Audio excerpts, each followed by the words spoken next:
Welcome to The Engaging Life, a podcast about using engagement equity to improve your relationship building skills in your personal and professional life.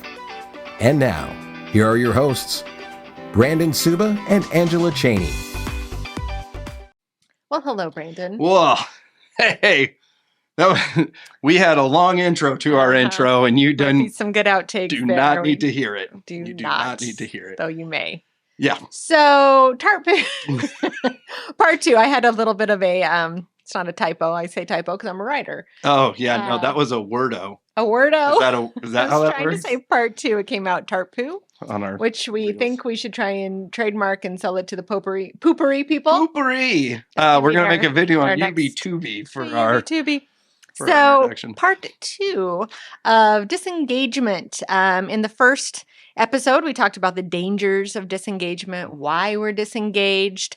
We talked about, how it can ruin a relationship. It can ruin a business. Mm-hmm. Obviously, all of our episodes are about engagement. So, this is kind of the opposite. Sometimes I think it's a good way to explore a topic better is to talk about the opposite, what not to do, what happens when you do what you're not supposed to do. So that's kind of what we're going with here. But in the second part, we went over all the stuff I just talked about, but in this one, we'll actually give you the how-tos. All right. So how to. So if you need to go back engaged. and listen to part one, yes, if you haven't caught that, so if you're jumping in here, because it was a really good episode. Thank you. We had dug in so much. Yeah. That we had to then, and we would have rushed through this part. So I thought it was a great call on your part. Exactly. I was actually going to do the whole thing, and then I was like, wow, we're 40 minutes in, and I still got a lot left, and it does deserve its own.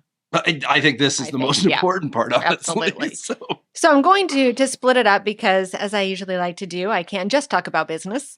And obviously, everything bleeds into everything. So anyone who thinks that they can have a business life and a home life, and those are two separate things, that's bull. Mm-hmm. It doesn't work. And especially as a woman, and we've talked many times, this isn't going to come as any surprise. You're more womanly than a lot of men. Yes, absolutely. If things are not going well at home for me with my relationship with my family, it absolutely affects my work life. I will agree. 100%. I think men can disengage and compartmentalize more. Many can. So, well, I can. I'm trying to think. It's been a while since. Okay, I can shut it down for a few hours, like in the office, if I need to. But then I will find, if I'm like in the office all day for whatever, I will find myself talking about it. Yeah. And eventually. So, and I think, honestly, a lot of men go to the office to disengage from a bad home situation. That's the way they deal with it. Mm-hmm. Anyway, so how can you become more engaged as a person, as a partner, as a friend, as a spouse, as a parent?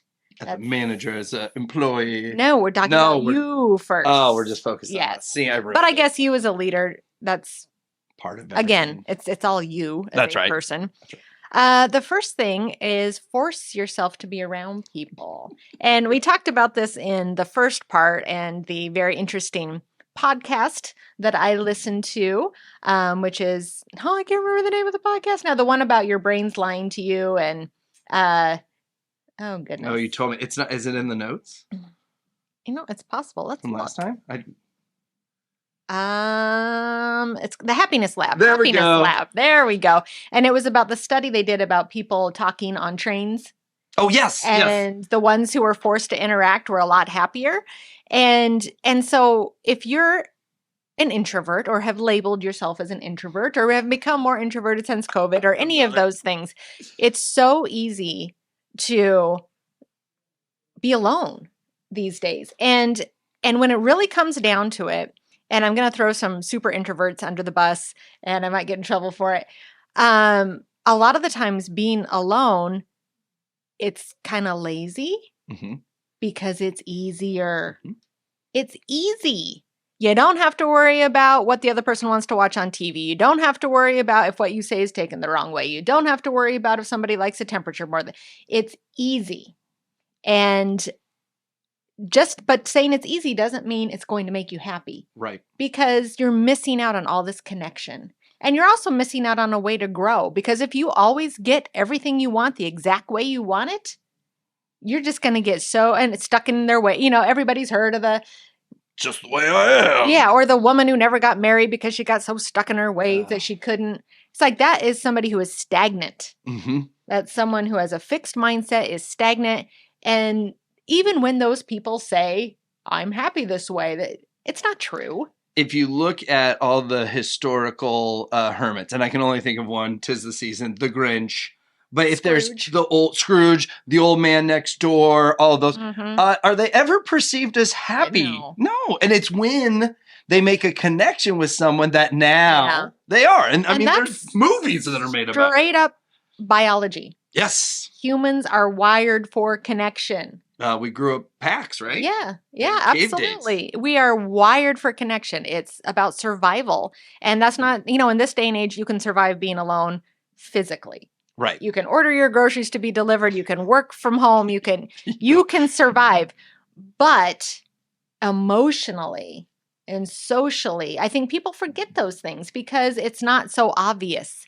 It's and it's hard to calculate. It's hard to measure. Mm-hmm. And there have been tons and tons and tons of studies done on this. I don't know exactly how they measure it, but longevity is based on your social connections.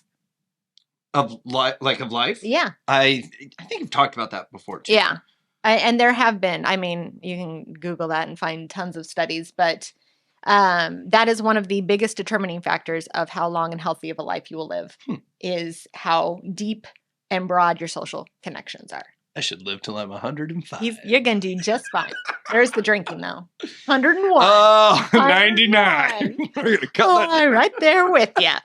So the next one is to focus on listening and curiosity. Again, when you're used to being alone a lot, it's so easy to judge. It's so easy to be like, oh, I don't think that way. You're stupid, or to disengage because you're like, I don't know how to deal with this other viewpoint. I don't know how to deal with this other, this lifestyle, this whatever the other person has that is different from you.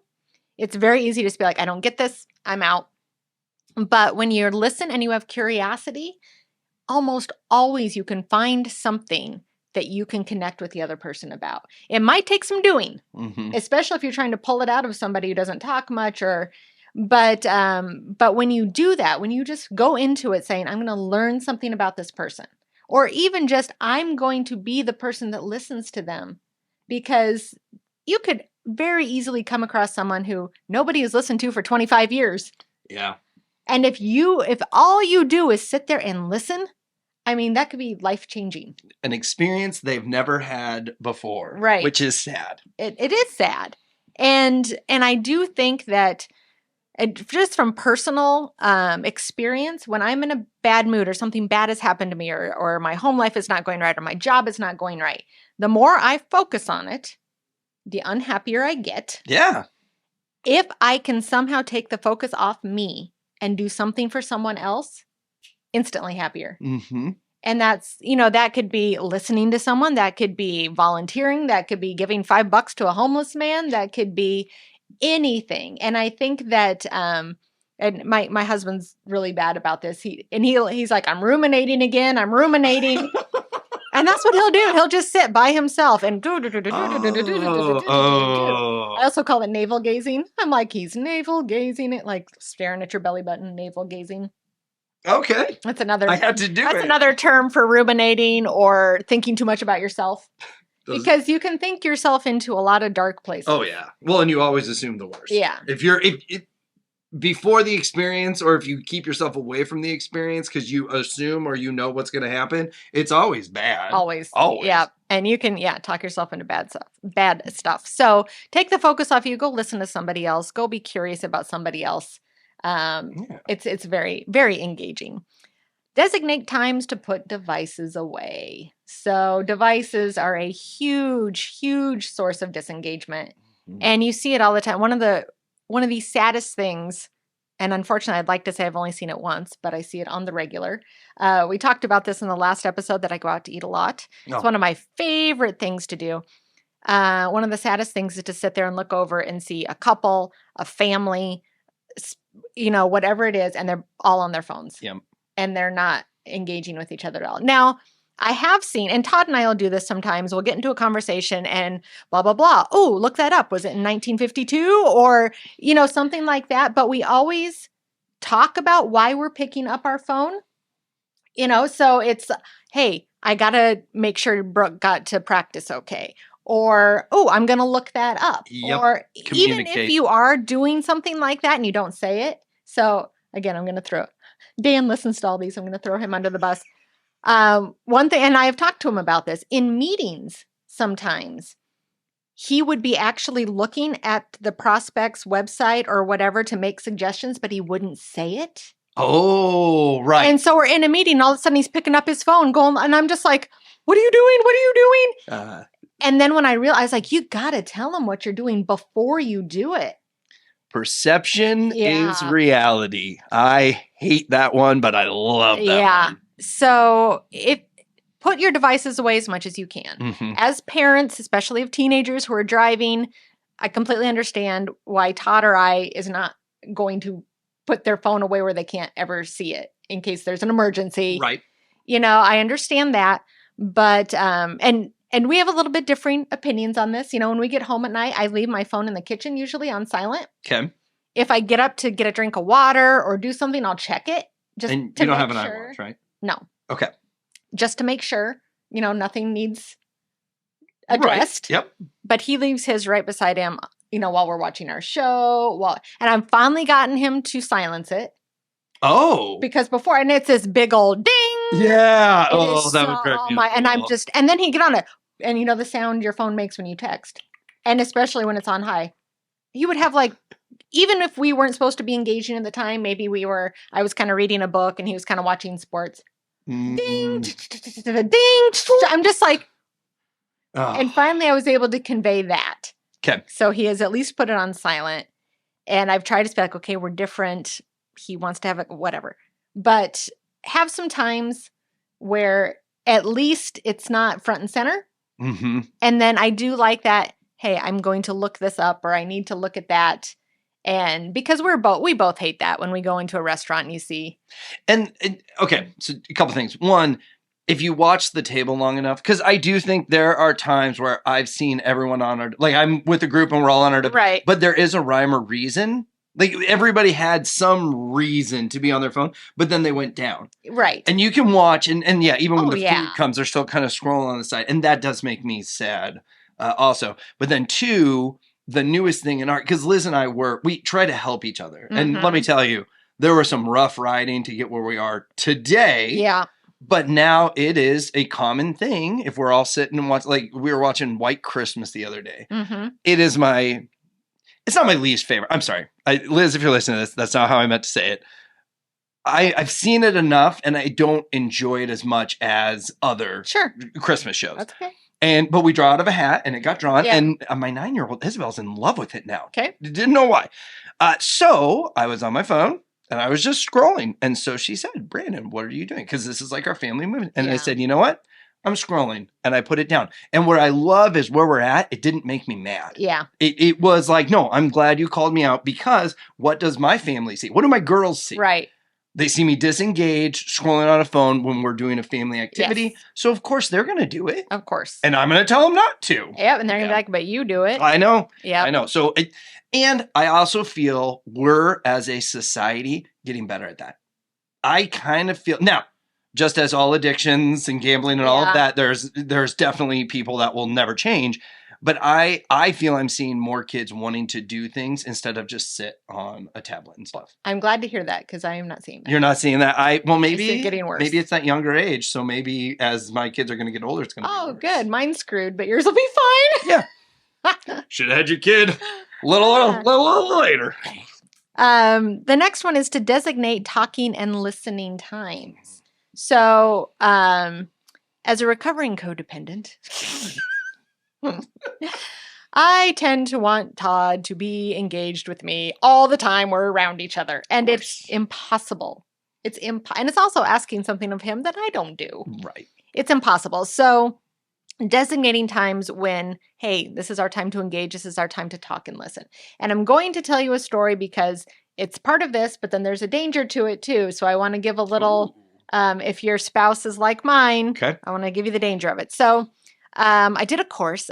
If you've ever been on Daily Om, it's Daily OM, like Om. It's fantastic. And they have courses that are like $35 or something that you can do. I've done a ton of them, and they've always been really, really helpful. And they're mostly relationship based and improving yourself. Right. Based. And this one was called How to Be Ridiculously Happy in Your Relationship. Wow. And it's really good if you want to check it out. But the end of this course was that you have Todd and I call it State of the Union, because we have State of the Finances that we do, every 3 months or something. He's like, oh, this is like State of the Union. And her suggestion was like once every 3 months or something. And when I first brought it up to Todd, it's basically asking certain questions of each other about the relationship. Okay. And they're like, is there something you feel you're having a difficult time getting from me right now? Is there something that you are staying quiet about that we should talk about? So it's opening a safe environment. Yes. Because those topics only come up in the heat of things. Yes. And that's the worst time to talk about them. And then it goes into, this is something you did for me that made me feel loved. Oh. Okay. And then it's, this is something I really love about our relationship right now. I like it. So there's a lot of appreciation to it. It's not just pointing out what is going wrong. Right. There's a lot of appreciation in it. And he's like, this is great. I want to do this every week. Like, we can do it at our weekly date night. And I was like, that sounds like I'm like, okay. And unfortunately, I did not go back and realize this was my husband. I know him very well. You do? He didn't really mean it. Yeah. He says things. You don't bring it up, it's not going to come up at dinner, right? He says things he doesn't really mean. Sometimes he gets a little over enthusiastic. And so I got super excited because I'm a woman talking about our relationship every week. Fantastic. Yeah. Not only am I a woman, I'm a woman who is deeply in love with psychology. That's right. So this was like, he could have given me a brand new Mercedes and I would have been as happy as we going to do this every week. Oh my God. Yeah, it wasn't true. So the first time we get there and I'm like, so are you ready to go through our questions? And I'm like, you're the one who wanted to do this. And so we start with it. And I was like, is there something blah, blah, blah, blah, blah. And he was like, nope. I'm like, oh, okay, well, here's mine.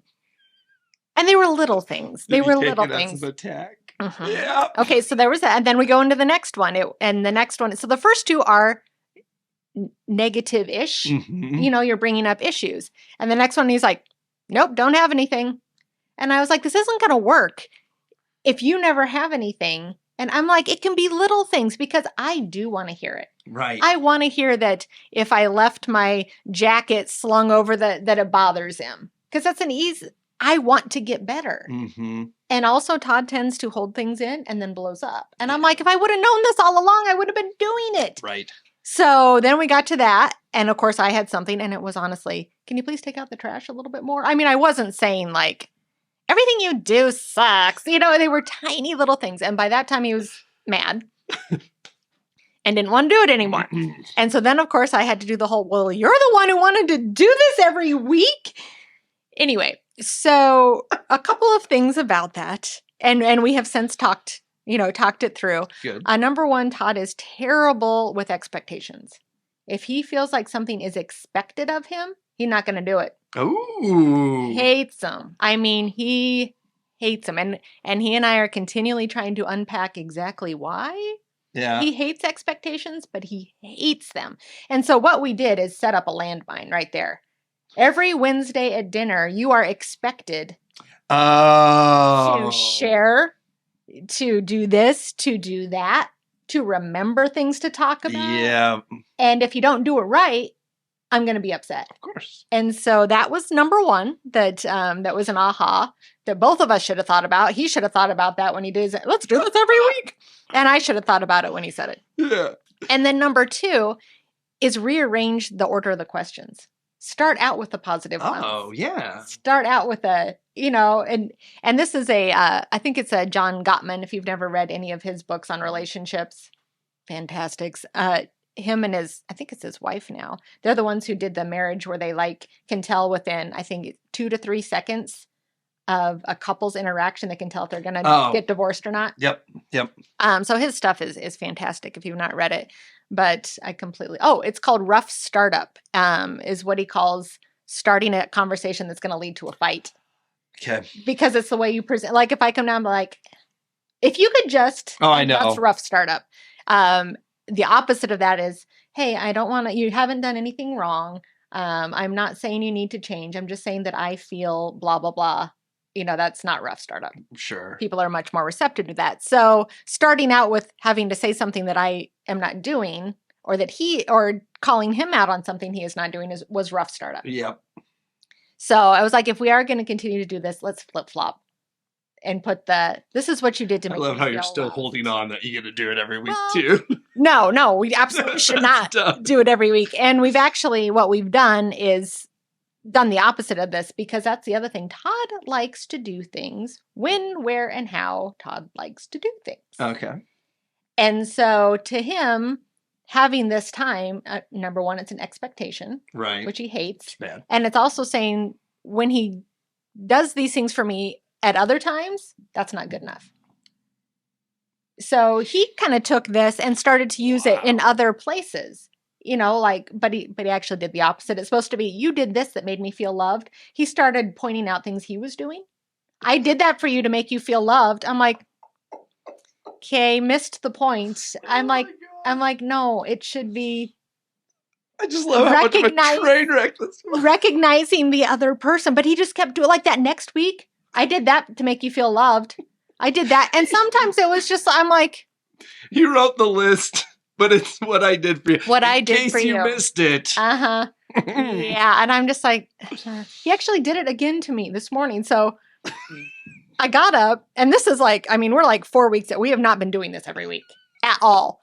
And also, he has not read the entire course yet. So it's he's not going in half blind. You're just doing the activity. Yeah. So I'll set up this morning for you. I'm not a good communicator in the morning anyway. I'm trying to get things done, blah, blah, blah. Yeah. So we got that. Number 2, I started taking a new probiotic, and it kind of made me feel sick. Oh, okay. Yep. So Understood. It was morning time. I didn't feel very good. And he's like, hey, I want to ask you something. And of course, he has the rest of the week off. He's free as a bird. I'm trying to get to work. If I moved the router, where in this room would be okay for you if I moved it? Because we've designated that the upstairs is my space now because he can't keep shit clean. So all of his shit goes downstairs. And I was like, yeah, just move it over here. I'll be fine there. Okay.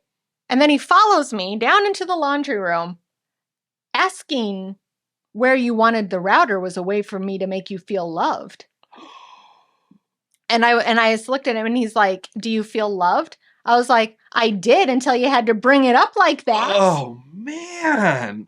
And he was like, and he kind of got this smug look on his face. He's like, you're right. And that's the reason why I didn't like the way that we did that 4 weeks ago. And I just looked at him. He's like, wow. Because tonight is our date night. So he's like, do you want to talk about this tonight instead? And I was like, yeah, whatever. I was just like, why are we still? And then, I don't know. Sometimes we'll do this. And this has gotten more that since we've been together, we call it a Freaky Friday moment. Okay. Where he starts acting like me. Oh, and I start acting like him. Yep. And he totally pulled a Freaky Friday moment. Because he's just like, is there something you'd like to talk about? Are you upset with me? I was like, I just took a probiotic and I feel like throwing up. And he just kind of went, I'm like, no, I'm not upset. Yes, we can talk about it tonight. Goodbye. And morning is always the best time to do these things. As always. I'm clearly running around I'm trying to get my socks. Delaney's got her coat on, ready to go. Great time to communicate. But it was Todd's time that he wanted to communicate, which is the worst time ever. Can I just say, in all of that story, I do support the router question the most, though. No, I absolutely. I get it there. I loved that he did that. Yes, but it was in my space. He wanted to make sure I don't like clutter. Right. Yes, that was a nice thing to do. But then to follow me and that make you feel loved? Should have went back upstairs. I'm just like, oh, for the love of God. Back upstairs. Yeah. So that can go off the rails. Designating a time if you have a man who does not like expectations, or a woman. I mean, either way, designating a time like that can feel very pressure-filled. Mm-hmm. Nope, I would agree. And it can, this is our time. This has to happen. Todd and I have done, and that's his phone situation too. Before if we were watching a show and he would text someone, I'd do this. Now, and that's how you he can't felt. see unless you're watching the YouTube, but she kind of gave the gaze. Yeah. Next over, and like, what are you doing? How it made him, he started to not enjoy our show watching time together because it was filled with pressure. Yep. If I don't completely engage, this is a common argument we have. I do believe we're both getting better. Good. But sometimes the fact you're talking about it. Bite us in the ass again. Yeah. And then remind yourself regularly what's important to you. So, I like this because if you really asked like that, when you're watching White Christmas and you're scrolling through if you were able to take yourself out of that moment and look down and say, what is important to me right now? Is it engaging with my family or is it whatever the hell stupid people are doing on Facebook? Yeah, it's not the Facebook. It's always going to probably be the thing you're not doing in that moment. Right. But you just don't recognize it. You're certainly not doing that to show your family they're not important to you. Correct. But but perception's reality. Yeah. I think we've said it before. Exactly. In this podcast. Exactly. So that's how you can become more engaged. And again, you can relate these to work situations. Absolutely. Even though that was a little bit more on the personal side. So. Well, yes and no, because you have to have those conversations. If you have a staff, if you are partnered in a business, you have to have similar conversations. And I think very much there's a difference to walking into your boss's office and being like, I really am pissed off how you told me how to do this yesterday versus I would like to have a time that we can sit down and talk about what happened yesterday. I'm still not comfortable with it. Yeah. Now, you can't expect that from an employee all the time, but you're definitely going to get a much better result if you take the latter versus the blowing up. Right. So I think it goes right in line with staff and management. And that first one too, force yourself to be around people. I think that allowing employees to work from home too much and allowing all of that, because I'm going to relate this to Delaney and my daughter and I were talking about homeschooling and how a large part of school is socialization. Oh, it's huge. Yep. And how you're missing out on that, but it's so much easier but you're not teaching a kid resilience. How to deal with bullies, how to deal with the mean girls, how to deal with having to be in a classroom where things aren't going at your pace, it's resilience and it's socialization. Yep. And I think a workplace is also a place where your employees can grow. It should be. And when you're allowing those introverts to work from home all the time so they don't have to deal with the coworker who cooks fish in the office or, don't be that cool. Whatever it is, you're not helping them grow. Nope. And you're not helping them, probably not helping them be any happier because they're not connecting. They're not engaging. It might be easier for everyone. Well, and I think culture is such a buzzword. You can't embrace and be part of the culture if you're sitting at home. And I've done a show on this. A challenge of building a culture over Zoom is a huge challenge because of all those pieces that you're missing of the engagement and being together. And I call it interpersonal energy too. Like, yes. I can get people very excited about something over Zoom or on a podcast, but if we're together and I have a passion behind it, I guarantee you may not like curling today, but if we sit down and have a beer and talk about it, you'll be like, well, maybe I will go watch a curling thing. It's totally And important. You're also going to miss things. Yeah. It's inevitable because when everybody's in an office together, conversations happen, interactions happen, and if there's somebody remote, nobody's going to think to include them in it. And so they miss things and they start feeling more and more left out. And I even felt this, so we have a show on it where I had COVID. So I was out of the office for 2 full weeks. And when I came back, I felt so disengaged. I felt like I was not part of the team. Oh, we're doing that? Oh, that happened? Oh, and it was nobody's fault. Right. Nobody thought to include me on it. I'm usually here. Yeah. It's something that would have organically happened before, and it wasn't. It's really tough. So. Well, it's like trying to tell a joke twice. The first time it's funny. Right. I hate it when it's almost like, Dad, tell that story about the traffic jam. And I'm like, well, it's not the same, Isabel. It's not going to be the same. So more on that subject, how to encourage your employees to be more engaged. Have regular one-on-one meetings. So I think that's important because, you could even alter those questions I was talking about that caused Todd and mine's problem. You could alter those for the, something you did that made me feel appreciated this week. Definitely is there something that you're not talking about?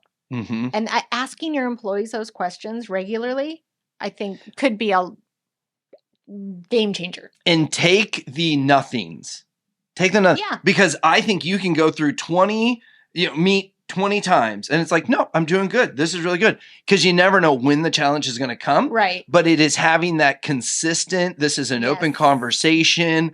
And then the one day that you really do need it, which to me would be the day I reschedule it, just to be very clear. But then that is when that open door has really made a difference. And it could take that long to convince it absolutely can. The other person. That's absolutely what I did wrong with Todd. Is I should have just taken his nose. Great, move on to the next one. Great, but I didn't. True. That's hard. I'm like, no, you have to say something. Yeah. So part of the program. Bad, Angie. Okay. So have regular one-on-one meetings. Communicate honest yet constructive feedback and encourage the same back. So if somebody's doing something wrong and you just keep letting it slide, you might think you're improving things. You're not. You're not. Wait, one thing on that, I was working with somebody and they were management. And when we finished our meeting, he said, "Are you good?" I'm like, "Yep." And he goes, "Is this a good way to communicate?" And I was like, yeah, actually, this is exactly what I want, but thank you for asking. And I was very impressed with that. Yeah. I was very impressed with that. Yep. Make sure your employees have what they need. So do they need training? Do they need programs? Do they need office heater? Do they need? There's a hole in the wall. Yeah. Well, and going back to the regular meetings, you're opening up the opportunity for them to tell you what they need. Yeah. Yep. And that's not to say you have to give them everything they need. I need $20,000 more dollars. But again, if they ask for something you can't give them, explain why. Right. Thank you for telling me that. I can't do that right now. Maybe I can do it in 6 months, or I could do this instead. Mm-hmm. It's just that open communication. It's not saying that you have to give them whatever they ask for or fix whatever problem they have, but at least make sure it's out in the open. Nip a toxic employee in the bud early. Just fire them. Yeah. No, I'm just joking. Well, sometimes. Yeah.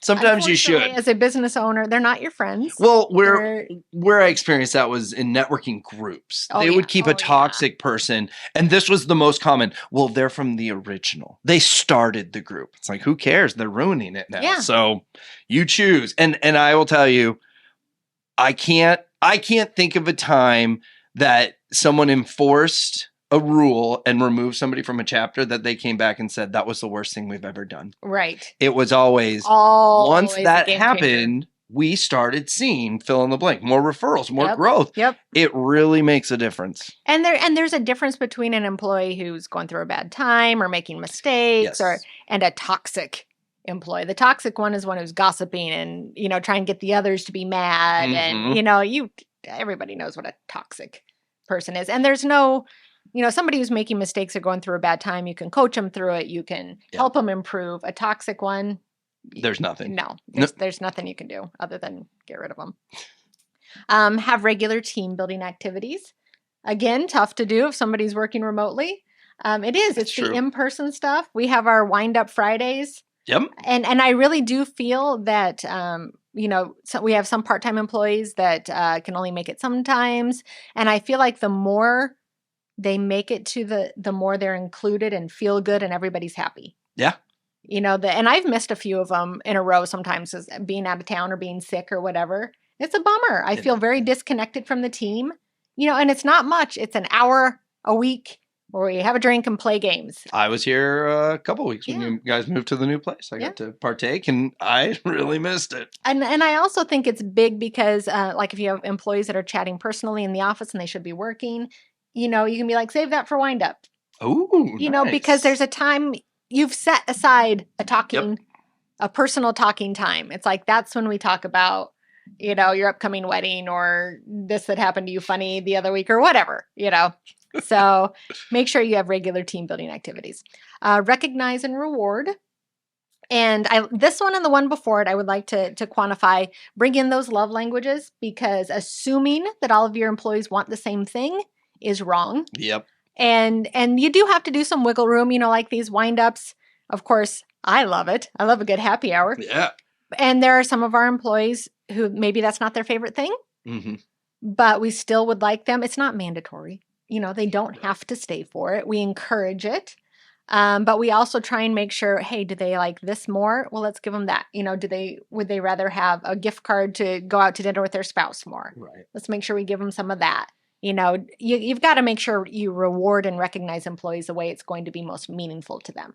And to do that, you have to talk to them and listen to them and be curious. Yes. Give them meaningful work. So for an employee to be engaged, they need to feel like they're contributing to the overall success, to the mission statement, to the values. Number one, your company has to have all those things. But the employees have to feel like they're working towards that. So even the basic intern, don't just have them doing grunt work that they can't see how that applies to the overall goal. You have to make sure to communicate, hey, you're doing this, which leads to that, which helps us do this. Or, give them some ownership over a task and show them how it is making your company better. So there's been a little feather ruffling in my place of business. And somebody asked me, how's this other person doing with all the feather ruffling? And my answer was, a really strong woman. She's impressed me up and down, left and right. She's had a lot of challenges personally, just a phenomenal person, but she needs more hands-on stuff right now. She feels like she's in trouble all the time because just her department hasn't really taken off yet. Oh. And so I said, if I can give you any recommendation, pull something from another department that's similar, doesn't have to be the exact, and just have her do it. And I actually talked to her this morning, the woman that I'm referring to, and she's like, thanks for saying that, because that's exactly how I feel. And it's 100%. She needs that engagement, and she needs the work. And like I said, it doesn't even have to be directly what she's in charge of. Yeah. But it gives her experience that will only improve on when then something that does come in. So I think that's a big one. Yeah. I think that's a big one. We all want meaning in our life, whether we know it or not. Whether your work is part-time, full-time, your bread and butter, your heart and soul, your side gig, everybody wants meaning. Yeah. And the more you can give meaning to your employees, the more engaged they're going to be. Well, and I hate this, but I'm just going to use it because it just makes sense. That's the millennial challenge with hiring them, is they want to do something that's meaningful. Yeah. And if you hire them and put them on a conveyor belt line, hate to break it to you, miserable. They're not going to be there long. Yeah. Yep. And then the last one is conduct employee engagement surveys. If you can do this, depending on the size of your business, sometimes employees are not, if you can make them anonymous too, that's great. Yeah.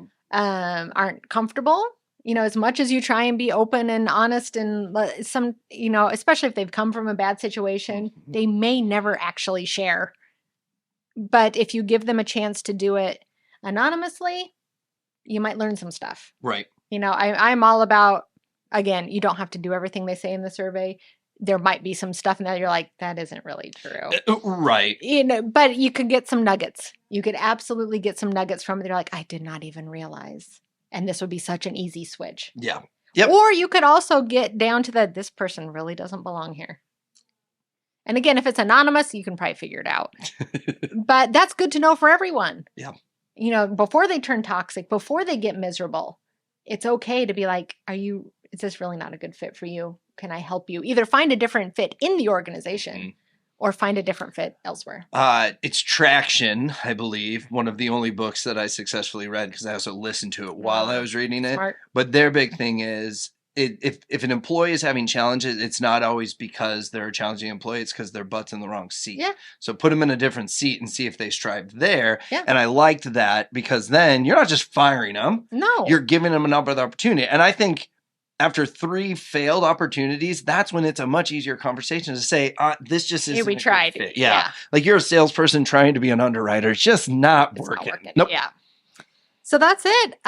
Ways to be more engaged as a spouse, as a parent, as an employee, as a leader, all those different hats that you wear, these can apply. You got anything to add? No, I think I've really enjoyed this because I think, and you started with it, coming out of COVID or during COVID, engagement is what we all learned we needed and didn't know we needed, but how easy it was to find that disengagement. I mean, shoot, we have tools now like Zoom and all that where we can be disengaged. So I'm glad we did the second part, because if anything, you can listen to the second part and just be like, I can try harder in this area, and that engagement will happen. But I also love to hear too, when we talk about our personal lives, our spouses, the communication that goes on in our family, I think, is striving to the positive engagement. You're two human beings that have been put in the same room for the rest of your life. It's going to be challenging from time to time, and male and female. But I really think this was a good topic now, because we are over that hump, and it's time to get back out there, ladies and gentlemen. Yep. Get engaged. Let's do it. Get engaged. Engaging podcast. So thank you so much for watching and or listening, or both. We appreciate it. Please share, like, do all that, review, comment, all that good stuff. We love the engagement that we get from you guys. We do. Thank you all, and we'll talk to you next time.